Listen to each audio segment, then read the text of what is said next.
Iraq's economy is dominated by the oil sector, which has provided about 99.7% of foreign exchange earnings in modern times.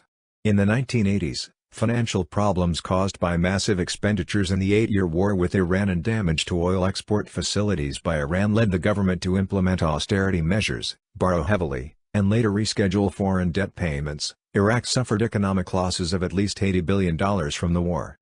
After the end of hostilities, in 1988, oil exports gradually increased with the construction of new pipelines and restoration of damaged facilities. Since mid-2009, oil export earnings have returned to levels seen before Operation New Dawn and government revenues have rebounded, along with global oil prices.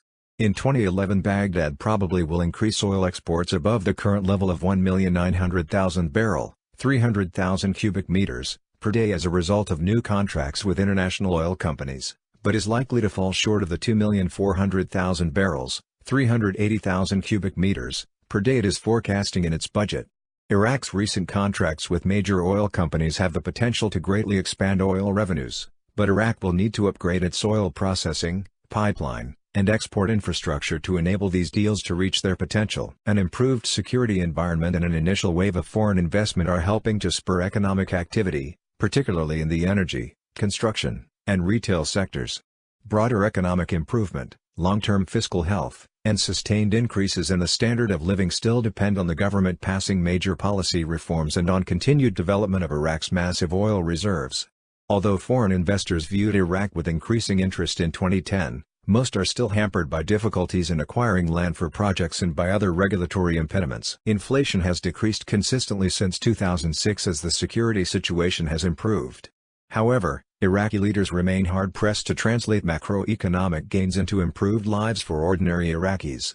Unemployment remains a problem throughout the country. Recent history. Nominal GDP grew by 213% in the 1960s, 1,325% in the 1970s, 2% in the 1980s, -47% in the 1990s, and 317% in 2000s. Real GDP per capita, measured in 1990 dollars, increased significantly during the 1950s, 60s and 70s, which can be explained by both higher oil production levels as well as oil prices, which famously peaked in the 1970s due to the OPEC's oil embargo, causing the 1973 oil crisis.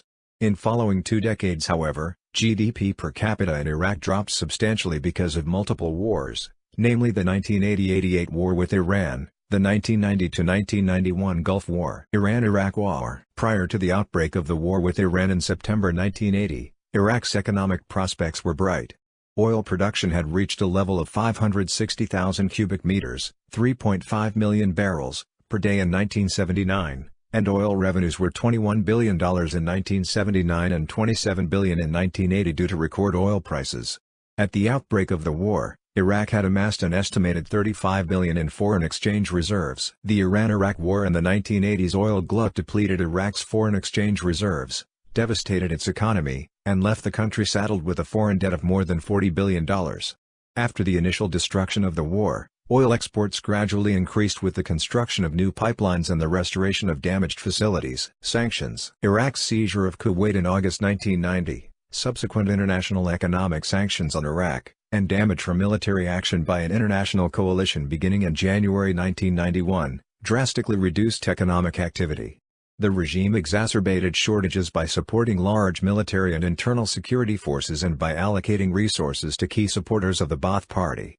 The implementation of the UN's Oil for Food program in December 1996 helped improve economic conditions. For the first 6 six-month phases of the program, Iraq was allowed to export increasing amounts of oil in exchange for food, medicine, and other humanitarian goods. In December 1999, the UN Security Council authorized Iraq to export as much oil as required to meet humanitarian needs. Per capita food imports increased substantially, while medical supplies and healthcare services steadily improved, though per capita economic production and living standards were still well below their pre-war level. Iraq changed its oil reserve currency from the US dollar to the euro in 2000. However, 28% of Iraq's export revenues under the program were deducted to meet UN Compensation Fund and UN administrative expenses. The drop in GDP in 2001 was largely the result of the global economic slowdown and lower oil prices. After the fall of Saddam Hussein. Main article, Economic reform of Iraq. The removal of sanctions on May 24, 2003 and rising oil prices in the mid to late 2000s led to a doubling in oil production from a low of 1.3 mbpd during the turbulence of 2003 to a high of 2.6 mbpd in 2011. Furthermore, reduced inflation and violence since 2007 have translated to real increases in living standards for Iraqis. One of the key economic challenges was Iraq's immense foreign debt, estimated at $125 billion. Although some of this debt was derived from normal export contracts that Iraq had failed to pay for, some was a result of military and financial support during Iraq's war with Iran. The Jubilee Iraq campaign argued that much of these debts were odious, illegitimate. However, as the concept of odious debt is not accepted, trying to deal with the debt on those terms would have embroiled Iraq in legal disputes for years. Iraq decided to deal with its debt more pragmatically and approached the Paris Club of Official Creditors. In a December 2006 Newsweek International article, a study by Global Insight in London was reported to show that civil war or not, Iraq has an economy, and mother of all surprises, it's doing remarkably well. Real estate is booming. Construction, retail and wholesale trade sectors are healthy, too, according to the report. The U.S. Chamber of Commerce reports 34,000 registered companies in Iraq, up from 8,000 3 years ago.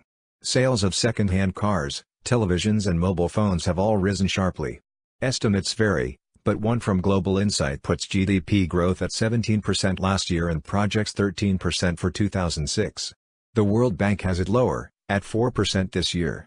But, given all the attention paid to deteriorating security, the startling fact is that Iraq is growing at all. Industry. Traditionally, most of Iraq's manufacturing activity has been closely connected to the oil industry. The major industries in the category have been petroleum refining and the manufacture of chemicals and fertilizers. Before 2003, diversification was hindered by limitations on privatization and the effects of the international sanctions of the 1990s. Since 2003, security problems have blocked efforts to establish new enterprises. The construction industry is an exception. In 2000, cement was the only major industrial product not based on hydrocarbons. The construction industry has profited from the need to rebuild after Iraq's several wars.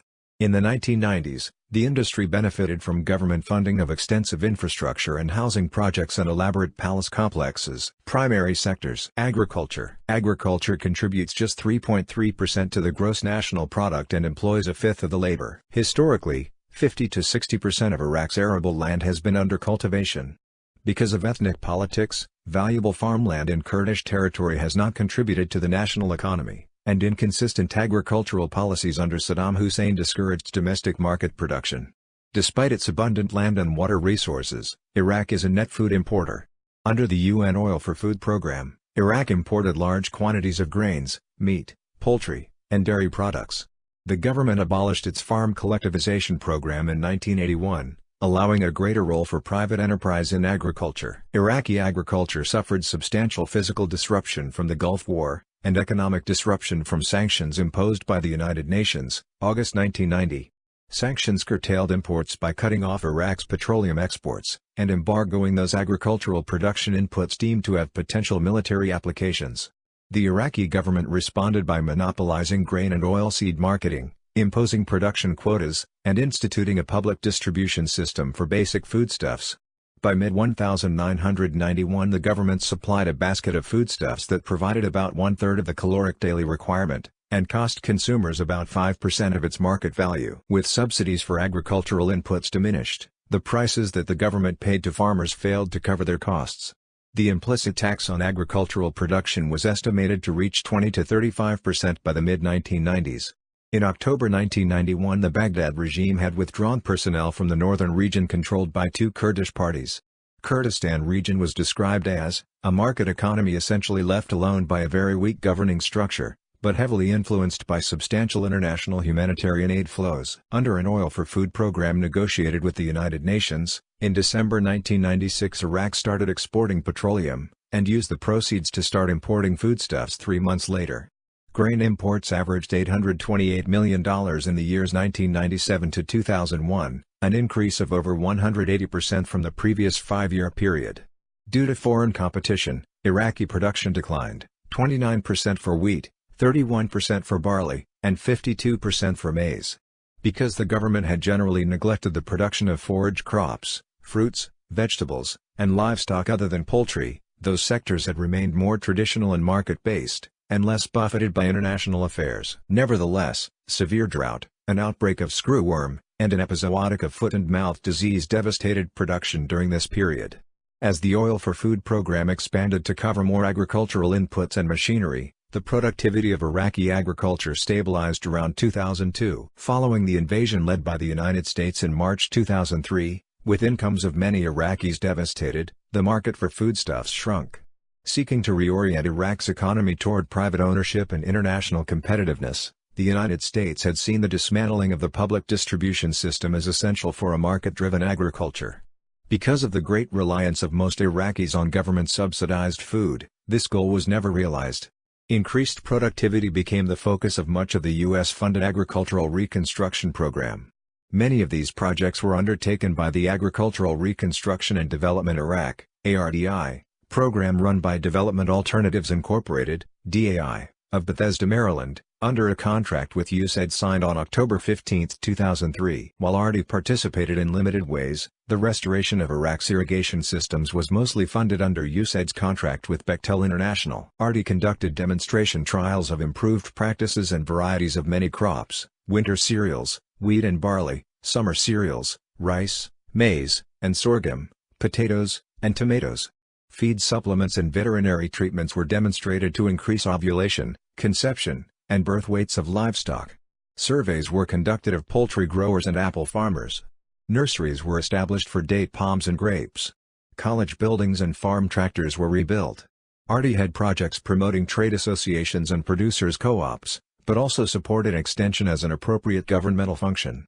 The contract eventually cost over $100 million and lasted through December 2006. Under its Community Action Program, USAID also funded an analysis of markets for sheep and wool.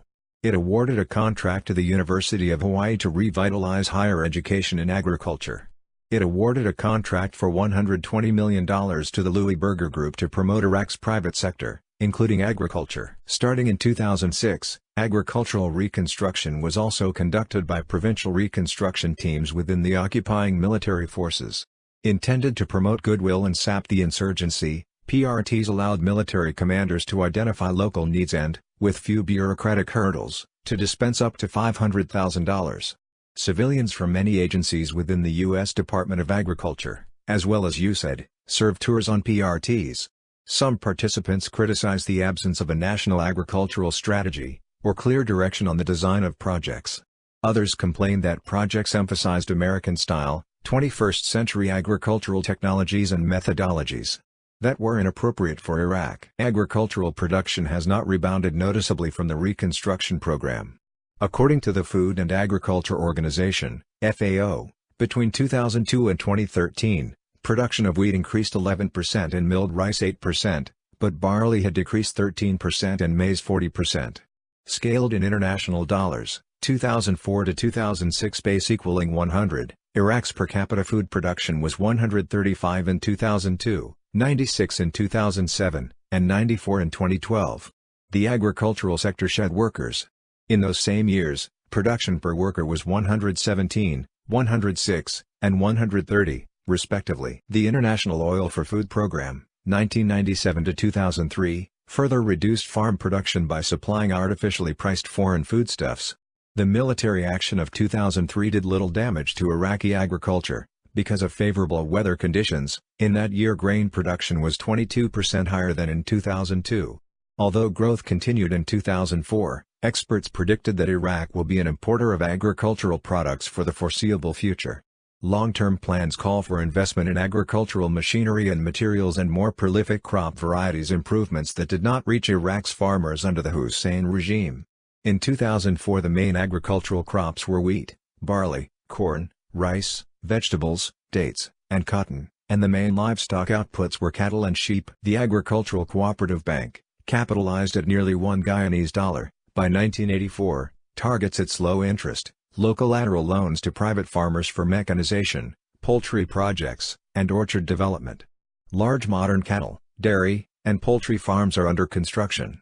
Obstacles to agricultural development include labor shortages, inadequate management and maintenance, salinization, urban migration, and dislocations resulting from previous land reform and collectivization programs. In 2011, an agricultural advisor to the Iraqi government, Laith Mahdi, summarized the forced United States agricultural reconstruction. Prior to 2003, Iraq had imported about 30% of its food needs annually.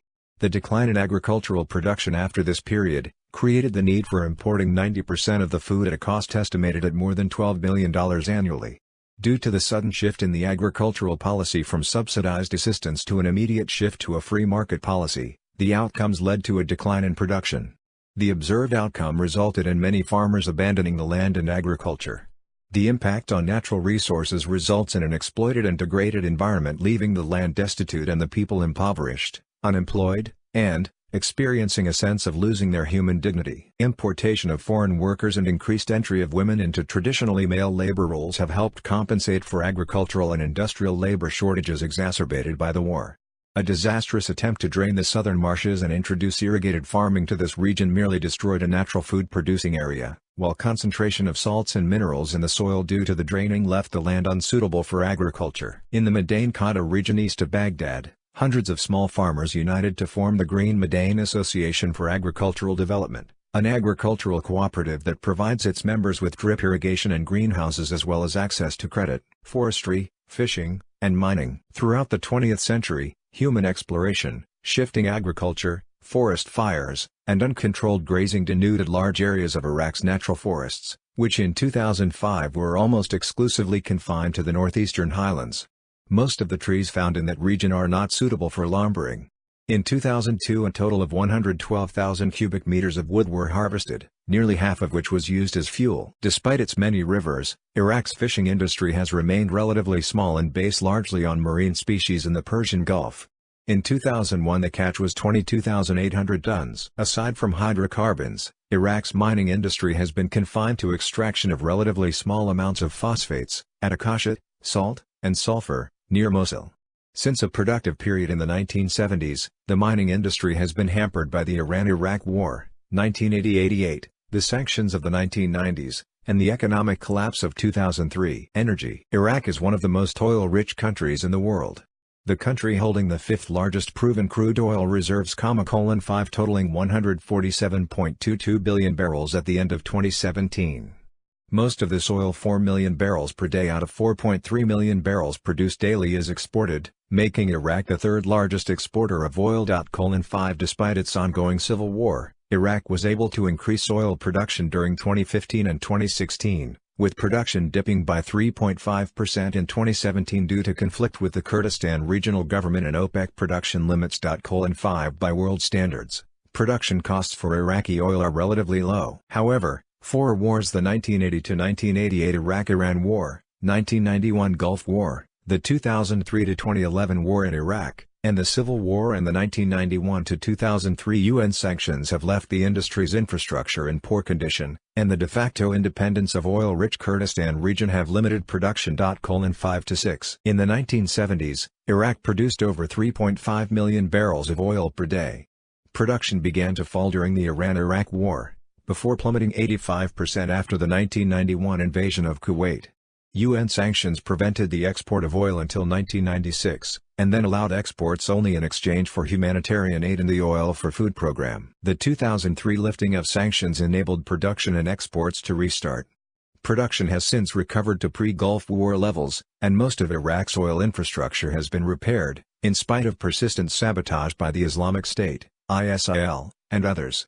In 2004 Iraq had 8 oil refineries, the largest of which were at Baiji, Basra, and Dora. Despite its oil wealth, sabotage and technical problems at refineries have forced Iraq to import petroleum, other refined oil products, and electricity from neighboring countries, especially Iran.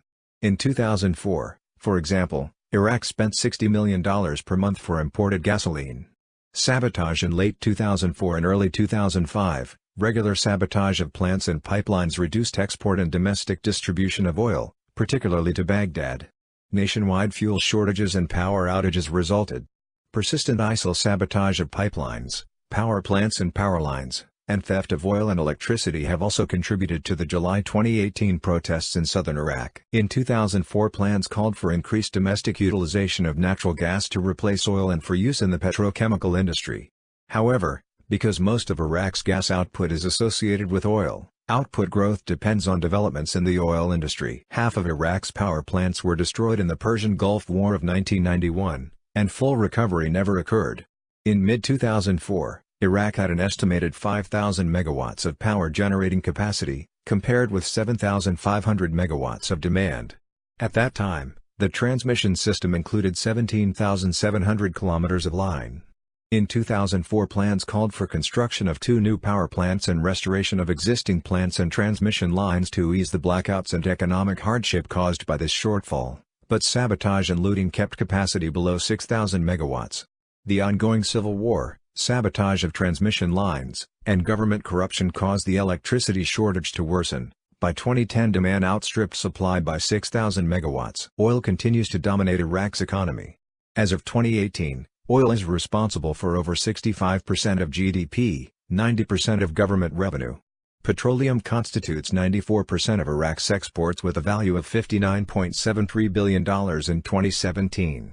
The central government hopes to diversify the economy away from oil, and has had some success. Non-oil GDP growth, which was below the regional average from 2014 to 2016, pushed above the average in 2017. Despite this, the percent of government spending going to non-oil investment has continued to decline since 2013 and now stands at only 34%. 2009 oil services contracts. Between June 2009 and February 2010, the Iraqi Oil Ministry tendered for the award of service contracts to develop Iraq's existing oil fields.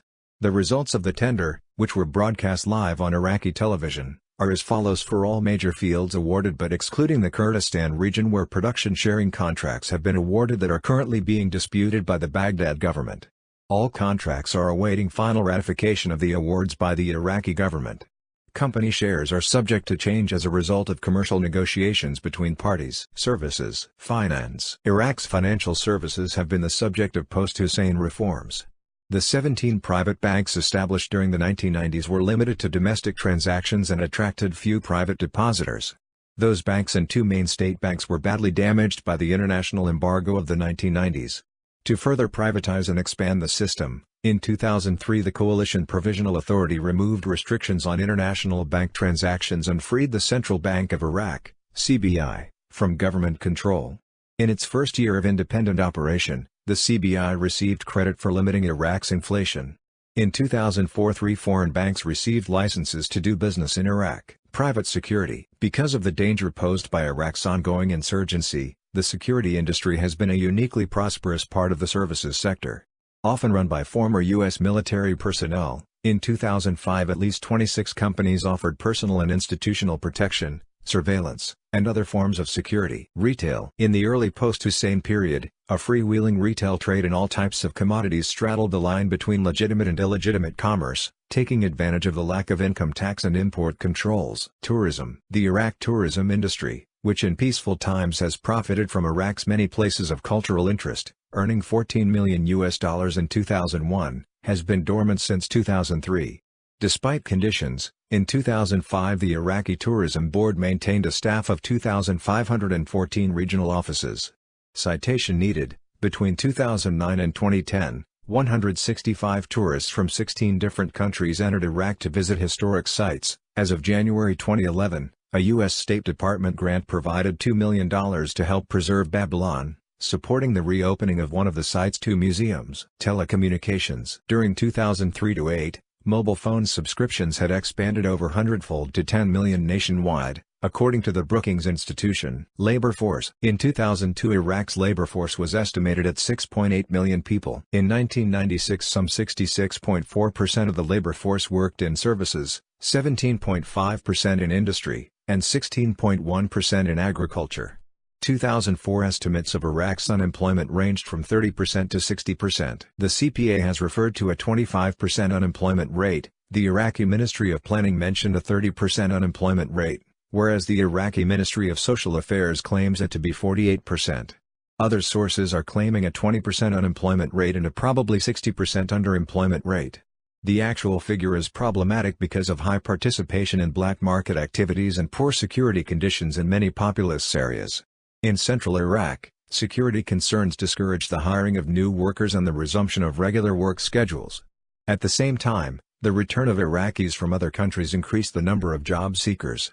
In late 2004, most legitimate jobs were in the government, the army, the oil industry, and security-related enterprises. Under Saddam Hussein, many of the highest-paid workers were employed by the greatly overstaffed government, whose overthrow disrupted the input of these people to the economy. In 2004, the U.S. Agency for International Development committed $1 billion for a worker training program. In early 2004, the minimum wage was $72 per month. External trade. Iraq is a founding member of OPEC.